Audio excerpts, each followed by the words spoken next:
बहुत स्वागत है रे क्लासेस फिरोजाबाद में। हमारा चैप्टर चल रहा था D and F block element. उसमें हम लोग एनसीईआरटी के क्वेश्चन कर रहे थे। उसी कैटेगरी में नेक्स्ट क्वेश्चन है आपके सामने।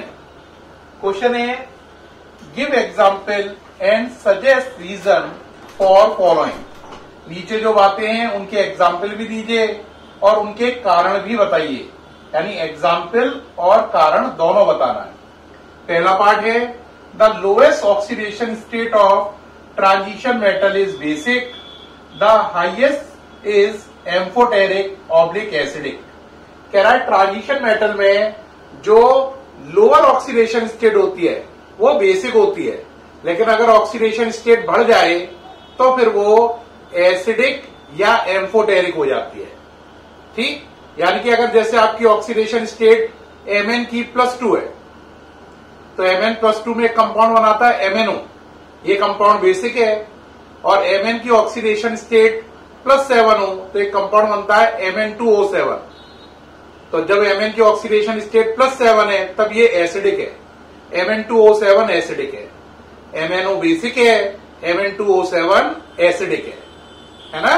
तो कह रहा है इसके पीछे क्या लॉजिक है कि जब लोअर ऑक्सीडेशन स्टेट है तब वो चीज बेसिक है और हायर होने पर वही चीज जो कंपाउंड बनाती है वो या तो एसिडिक होता है या एम्फोटेरिक होता है।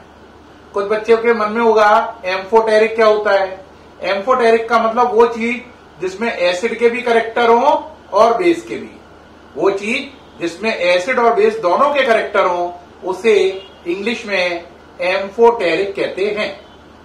तो हमें साबित करना है लोअर कंडीशन में, लोअर ऑक्सीडेशन स्टेट में वो चीज बेसिक होती है और हायर में एसिडिक। इसके एग्जाम्पल भी देना है और ये भी बताना है ऐसा क्यों होता है। तो इसका पहला पार्ट है, आप पढ़ लीजिए खुद से भी। The lowest oxidation state of transition metal is basic, the highest is amphoteric oblique acidic. ये मिटा रहा हूं, अब समझाना शुरू कर रहा हूं। देखिए भाई, इस क्वेश्चन का आंसर दिया मैंने Mn का एग्जाम्पल लेके, क्योंकि एग्जाम्पल भी देना है। Mn का एग्जाम्पल है MnO। इस कंपाउंड में Mn का ऑक्सीडेशन नंबर +2 है और इसकी नेचर बेसिक है। और एक Mn का कंपाउंड है Mn2O7, इसके अंदर इसका ऑक्सीडेशन नंबर +7 है और ये एसिडिक है। आपको दिमाग में होगा ऐसा क्यों। देखो बहुत सिंपल सा लॉजिक है। अगर कोई चीज Mn+2 से +7 हुआ, Mn+2 से क्या हुआ +7, +2 कंडीशन में क्या है ये आंसर बेसिक, +7 में क्या है ये एसिडिक। अब बात आई बेसिक एसिडिक पहचानते कैसे हैं। बेटा आपने सुना होगा लुईस बेस, है ना। लुईस बेस वो होते हैं जो लॉन पेयर प्रोवाइड करते हैं। जो लॉन पेयर दे वो लुईस बेस, और जो बाहर से लॉन पेयर ले यानी इलेक्ट्रॉन लेगा वो एसिडिक। ठीक, जो इलेक्ट्रॉन लेना चाहता है वो एसिडिक, या यूं कहो जो लॉन पेयर लेना चाहता है वो एसिडिक, और उसे बोलेंगे लुईस एसिड। और जो देना चाहता है लॉन पेयर वो बेसिक, उसे बोलेंगे लुईस बेस। अब जरा सोचो, अगर आप +2 से +7 हुए तो आपने 5 इलेक्ट्रॉन लूज कर दिए, तो इस पर प्लस चार्ज क्या है ज्यादा। अब इस पे प्लस चार्ज कम है, इस पे प्लस चार्ज ज्यादा है। अगर आपने इलेक्ट्रॉन इसको ऑफर किए तो बताओ जल्दी कौन इलेक्ट्रॉन लेगा, ये या ये। आंसर ये लेगा, प्लस ज्यादा है। तो अगर आप इलेक्ट्रॉन ऑफर करें तो इलेक्ट्रॉन लेने की इच्छा +7 वाले में ज्यादा होगी। इलेक्ट्रॉन टेकिंग +7 वाला जल्दी करेगा, क्योंकि उस पर प्लस का चार्ज है और इलेक्ट्रॉन पे माइनस का चार्ज है। प्लस माइनस को अट्रैक्ट करेगा। तो यानी कि जब आपकी ऑक्सीडेशन स्टेट +7 है तब आप इलेक्ट्रॉन लेने के लिए ज्यादा इच्छा रखते हो।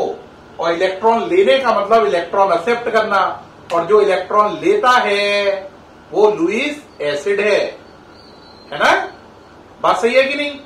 अब इसके पास आओ, इलेक्ट्रॉन जो लेता है वो क्या है लुईस एसिड।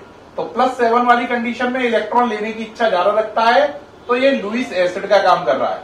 +2 कंडीशन वाली कंडीशन में ये इलेक्ट्रॉन लेना नहीं चाहता बल्कि देना चाहता है, तभी तो +2 से +7 बनेगा। तो इस कंडीशन में ये लुईस बेस का काम करेगा और इस कंडीशन में लुईस एसिड का काम करेगा। लुईस बेस का मतलब है जो इलेक्ट्रॉन आपको दे, और एसिड का मतलब है जो इलेक्ट्रॉन आपसे ले। ठीक, तो लुईस एसिड वो होते हैं A for acid, A for acceptor. Accept का मतलब स्वीकार करना। तो जो इलेक्ट्रॉन ले वो एसिड और जो इलेक्ट्रॉन दे वो लुईस बेस होता है। पूरी बात मेरे ख्याल से समझ में आ गई होगी। ज्यादा प्लस चार्ज है तो हम इलेक्ट्रॉन लेना चाहेंगे, हम लुईस एसिड होंगे। कम प्लस चार्ज है तो हम इलेक्ट्रॉन देना चाहेंगे और लुईस बेस होंगे। एग्जाम्पल भी देना था, ये मैंने दे दिया है। तो दोनों बातें पूरी हो गई, लॉजिक भी और एग्जाम्पल भी। अब इसका सेकंड पार्ट देखते हैं। सेकंड पार्ट में कह रहा है a transition metal exhibit highest oxidation state in oxide and fluoride। Transition metal अपनी सबसे ज्यादा ऑक्सीडेशन स्टेट तब दिखाते हैं जब वो ऑक्साइड बनाए या फ्लोराइड। बेटा कोई भी चीज अपनी हाईएस्ट ऑक्सीडेशन स्टेट तब दिखाती है जब वो ऑक्साइड या फ्लोराइड बनाए। ऐसा क्यों है? क्योंकि हाईएस्ट ऑक्सीडेशन स्टेट आप तब दिखाएंगे जब ट्रांजिशन मेटल के इलेक्ट्रॉनों का प्रमोशन हो, है ना। उनके इलेक्ट्रॉन 4s से 3d में जाए, प्रमोट हो। तो हाईएस्ट ऑक्सीडेशन स्टेट दिखाने के लिए इलेक्ट्रॉनों का प्रमोशन जरूरी है। अब प्रमोशन आपके इलेक्ट्रॉनों का वो चीज कर पाएगी जिसकी ईएन वैल्यू बहुत ज्यादा है। और दुनिया में सबसे ज्यादा ईएन वैल्यू किसकी है? फ्लोरीन की, जो कि 4 है अकॉर्डिंग टू पॉलिंग स्केल। और दूसरे नंबर पे सेकेंड हाईएस्ट है ओ की 3.5 अकॉर्डिंग टू पॉलिंग स्केल। क्योंकि ओ और एफ की ईएन वैल्यू, इन दोनों की ईएन वैल्यू क्या है? वेरी हाई है। इसीलिए ये ट्रांजिशन मेटल में इलेक्ट्रॉनों को प्रमोट कर देते हैं। और जो इलेक्ट्रॉनों को प्रमोट कर दे वो ही कंडीशन में highest oxidation state transition metal दिखा पाएगा।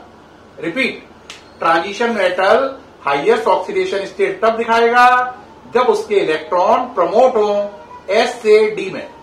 और इन इलेक्ट्रॉनों को प्रमोट करने का काम वो कर पाएगा जिसकी ईएन वैल्यू हाई हो। और ये कंडीशन पूरी करते हैं ओ और एफ। इसलिए ऑक्साइड और फ्लोराइड में ट्रांजिशन मेटल अपनी हाईएस्ट ऑक्सीडेशन स्टेट दिखाते हैं। अब बात आती है सर लॉजिक तो क्लियर हो गया, अब मुझे ये बताइए सर इस लॉजिक के बाद कि कोई एग्जाम्पल दीजिए, है ना। कोई एग्जाम्पल तो दीजिए। तो देखो बेटा एग्जाम्पल में देखें, एग्जाम्पल है जैसे आपने ले लिया कोई एग्जाम्पल के रूप में OSF6। यहां पे OS की ऑक्सीडेशन स्टेट +6 हो रही है। इसी तरीके से आप एग्जाम्पल ले सकते हो, बोलो कौन सा ले सकते हो? आप ले सकते हैं MnO4-। यहां पे Mn का ऑक्सीडेशन नंबर क्या हो रहा है? +7। तो Mn अपने हाईएस्ट ऑक्सीडेशन स्टेट में गया जब वो ऑक्सीजन के साथ कंबाइन है। OS गया जब वो F के साथ कंबाइन है। तो OS को F ने फायदा पहुंचाया, Mn को O ने फायदा पहुंचाया। तो ये फ्लोराइड बना, ये ऑक्साइड बना। इन दोनों केस में हमने देखा कि OS और Mn को फ्लोराइड और ऑक्साइड बनाने से अपनी हाईएस्ट ऑक्सीडेशन स्टेट तक पहुंचने में हेल्प मिल रही है। ठीक है, क्योंकि ये F और O उनके इलेक्ट्रॉनों को प्रमोट कर रहे हैं। ये सामने से हट गया हूं, एग्जाम्पल आप देख पा रहे हैं।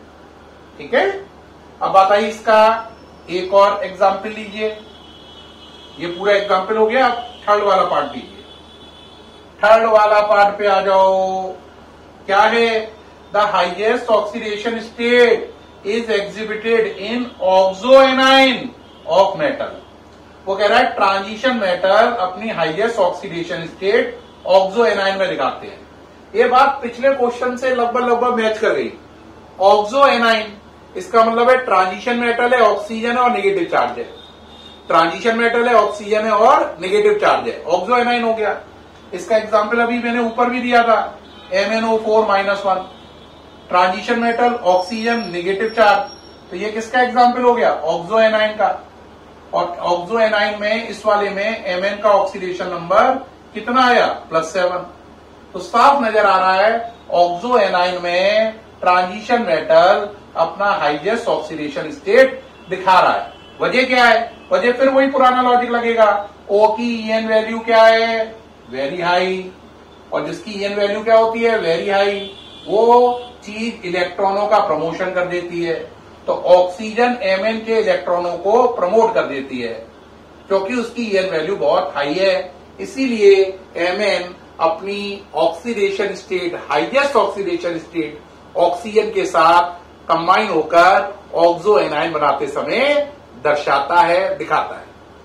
लॉजिक वही पुराना रहा, ऑक्सीजन है, ईएन वैल्यू हाई है, एमएन के इलेक्ट्रॉनों का प्रमोशन होगा और एमएन अपनी हाईएस्ट ऑक्सीडेशन स्टेट दिखा पाएगा ऑक्सो एनायन में।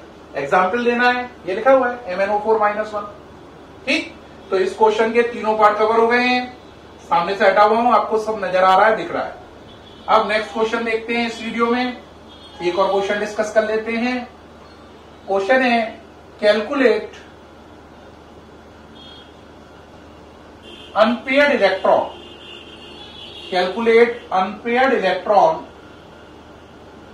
इन Mn+3, Cr+3 and Ti+3, and which of these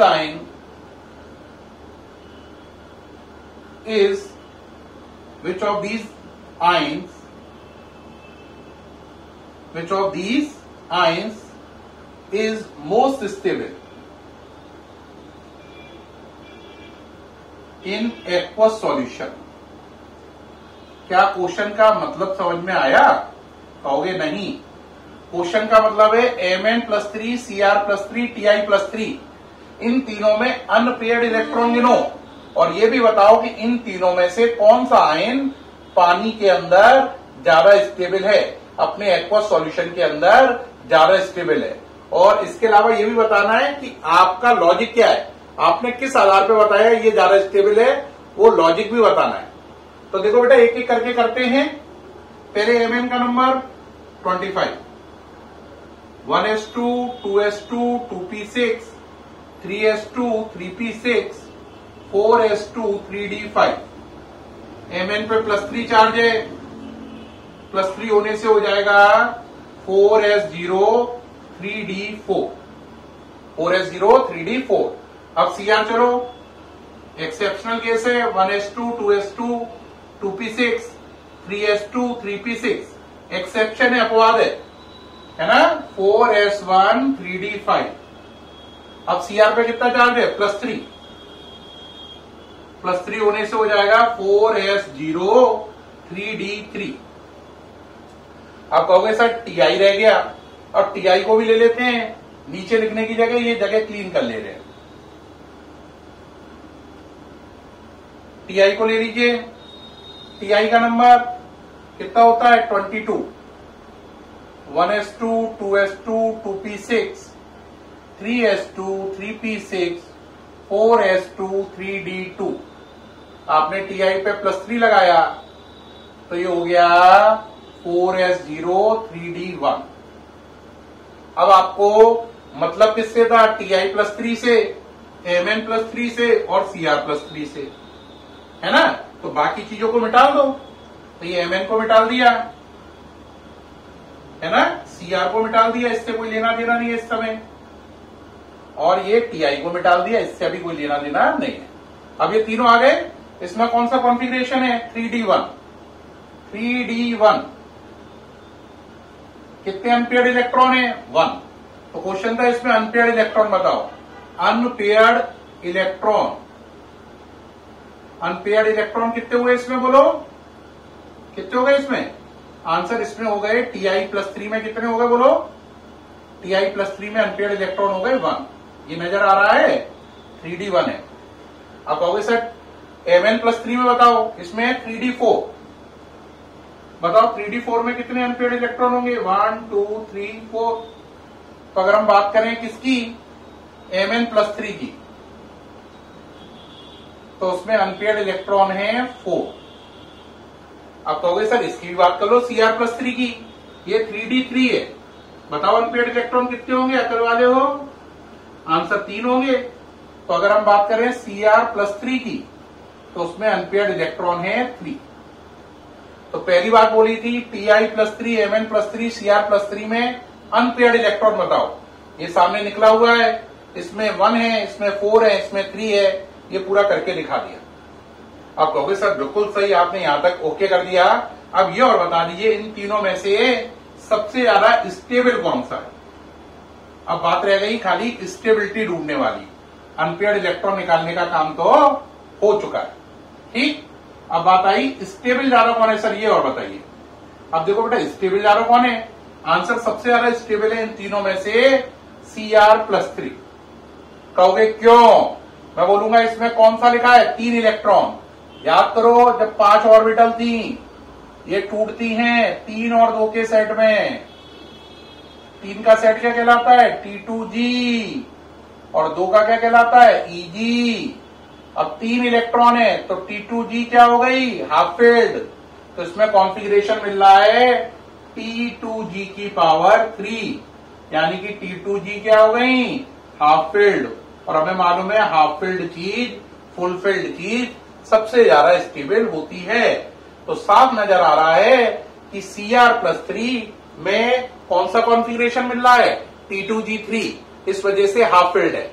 अगर आप 4 पे देखें तो भी कुछ नहीं होगा, ना हाफ ना फुल, और 1 पे देखें तो भी ना हाफ फील्ड ना फुल फील्ड। तो इन तीनों में सबसे अच्छा कॉन्फ़िगरेशन है Cr+3। सबसे अच्छा कॉन्फ़िगरेशन कौन सा है, Cr+3, T2G3 के हाफ फील्ड होने से। T2G3 कॉन्फ़िगरेशन मतलब T2G हाफ फील्ड है। अब अनपेयर्ड इलेक्ट्रॉन कितने हैं, इसमें 1, इसमें 4, इसमें 3। तो दोनों बातों के आंसर हो गए। अनपेयर्ड इलेक्ट्रॉन बता दिए और ये भी बता दिया इन तीनों में से सबसे बढ़िया Cr+3 है, वजह T2G का हाफ फील्ड होना है। उम्मीद है आप सब चीज देख पा रहे हैं, नोट कर ली है। प्यारे बच्चों ये वीडियो कैसा लगा, मुझे पूर्ण उम्मीद है कि एनसीईआरटी के दोनों इंपॉर्टेंट क्वेश्चन आपको बिल्कुल दिमाग में आ गए होंगे। जो पहले क्वेश्चन कराया था जिसके 3 पार्ट थे वो बोर्ड एग्जाम के लिए वेरी वेरी इंपॉर्टेंट क्वेश्चन है, उसके तीनों पार्ट मिलाकर बोर्ड एग्जाम में 5 बार आ चुके हैं। तो उम्मीद है आपको दोनों क्वेश्चन बहुत अच्छे से समझ में आए होंगे। पहले क्वेश्चन में 3 पार्ट थे, दूसरा ये था, आपको सब समझ में आया होगा, है ना। फिर भी कोई दिक्कत आए वीडियो को रिपीट चलाकर सुनो, आपको अल्ट्रा क्लियर होगा। फिर मुलाकात होगी नए क्वेश्चन के साथ नेक्स्ट वीडियो में।